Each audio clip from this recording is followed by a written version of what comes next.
казвам Виктор и съм в 6-ти клас в Българско неделно училище Неапол.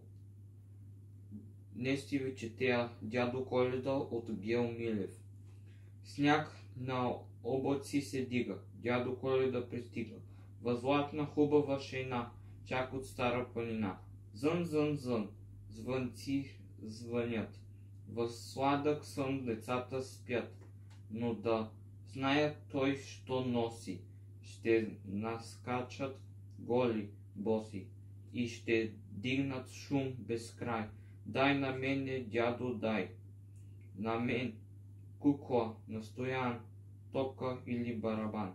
Весели коледни новогодишни празници!